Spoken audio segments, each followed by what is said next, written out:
মাঝে মধ্যে যোগাযোগ হতো বেটা।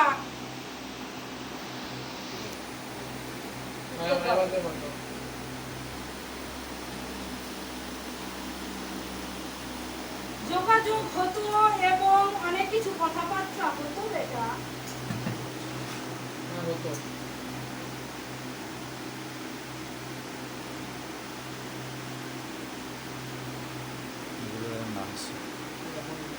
এখন যখনই ফোন করিস ফোনে ব্যস্ত থাকে বেটা। হ্যাঁ, ফোন ধরে না, ফোন ব্যস্ত থাকে। উল্টো পাল্টা কথাবার্তাও বলে। হ্যাঁ, বলে তো। কথাবার্তা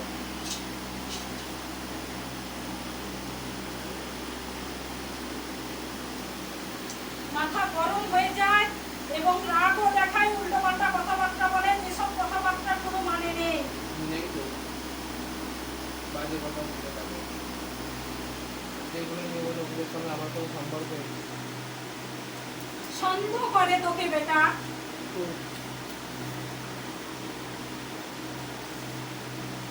বাইরে চলে আসো। ছোটখাটো ব্যাপার নিয়ে সন্দেহ করতে করতে আজকে অনেক দূরে চলে গেছে বেটা। তাই হ্যাঁ, আমার বাড়ি চলে গেছে। ভাবনা চিন্তা অনেক দূরে, ভাবনা চিন্তা যেগুলোর কোনো ভিত্তিই নেই। এখন কিন্তু পজিশন অন্যরকম রয়েছে এবং ঘর করার জন্য কিন্তু প্রস্তুত নেই।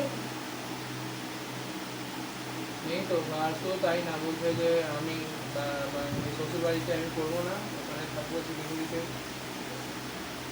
আর এখানে থাকতে গেলে তুমি সব চাকরি বাকরি গাড়ি সব কিছু ওর মনের মতন করে দিতে হবে। হ্যাঁ, এবং যা যা ডিমান্ড করবে সব কিছু কিন্তু ওকে দিতে হবে, তবে ও তোর কাছে থাকবে। হ্যাঁ, এরকম বলছে। তাই এগুলো বলছি। হ্যাঁ, এটা কোনো সম্ভবই না।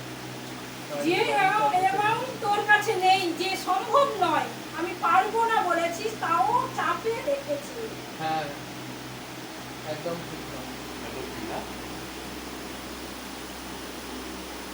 যত ভুলভাল স্বপ্ন দেখে, যা বাস্তবে হয় না। হ্যাঁ, আর প্রচন্ড জ্বালিয়েছে তোকে বেটা।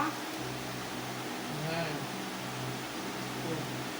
চিন্তা করতে করতে মাথা কাজ করে না এখন আর বেটা। তোর করে না তো, কাজের জায়গাতেও অনেক সমস্যা মন হচ্ছে। বসে না এবং যে কাজ করতে যাস ভুলভাল হয়ে যায়, সমস্যা হয়ে দাঁড়াচ্ছে। খুবই হয়ে দাঁড়াচ্ছে বাবা। শরীরে এমন এফেক্ট পড়েছে যে এখন শরীর নিয়ে নিজে কি করবি ভাবনা চিন্তা করতে পারছিস না। হ্যাঁ বাবা, অন্য কোথাও গেছিলিস বেটা? আমরা অনেক আগে থেকে সিদ্ধাম যেতাম, কিন্তু সেই গুরুদেবের মতামত নিয়ে বিয়ে করেছিলাম, কিন্তু ওই সিদ্ধামে তো এখন তোদের আপনাকে যায় না। দাম্পত্য জীবন সুখের হয়নি। না বাবা, কিন্তু আমি চাই ও ফিরে আসুক আমার কাছে।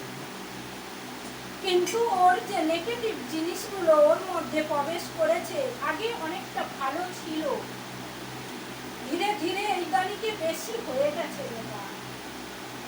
তা নিয়ে প্রচন্ড সমস্যা হচ্ছে। আর যখনই তুই কিছু বলতে যাচ্ছিস তো কোনো কথাও পাত্তা দিচ্ছে না। দিচ্ছে না, রেগে যাচ্ছে খুব। আমি ডিউটি এবং তোকেও খাবারের সঙ্গে কিছু জিনিস ক্রিয়াও করা রয়েছে, তার জন্যে তোর মন মস্তিষ্ক ভালো থাকে না, কাজের জায়গায় মন বসে না, মাথা যন্ত্রণা হয়, মাথা কাজ করে না, ভুল ভাল নেগেটিভ চিন্তাও করিস। হ্যাঁ বাবা। আচ্ছা, এটা কি আমার ওই বৌদি উপরে থাকে প্রাপ্তি, স্বস্তিকা মুখার্জি?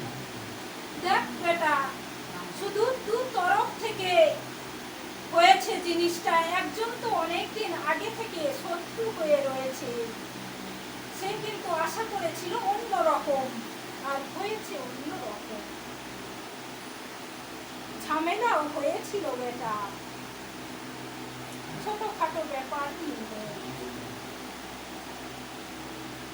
এখন কারা বাধা হয়ে দাঁড়িয়েছে, মানে কি উপায় আছে যাতে ও আমার কাছে ফিরে আসে? দেখ বেটা, যে দূরে তোরা পৌঁছে গেছিস, দুজনে স্বামী স্ত্রী এখন ছাড়াছাড়ির অবস্থায় রয়েছিস। আমি তো চাইছিও ফিরে আসে। চাইছিস ফিরে আসুক, তোর মন অনেক টানে কিন্তু ওর মন কঠোর হয়ে গেছে। ওর মন আর আগের মতো তোর প্রতি টান ভালোবাসা নেই তোরা। তোরা একটা কিছু উপায় করো যাতে খারাপগুলো থেকে বেরিয়ে যায়, মনটা মাথাটা সব কিছু ঠান্ডা হয়। এবং দুজন স্বামী স্ত্রী যাতে আলাদা থাকিস তার জন্য এক শত্রু তোদের মধ্যে রয়েছে মধ্যিখানে।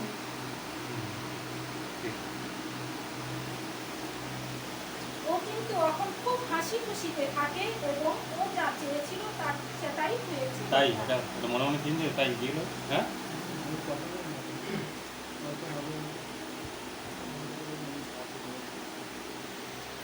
দেখ বেটা, পরিস্থিতি এখন খুব খারাপের দিকে, ওকে আনতে হলে সময় লাগবে।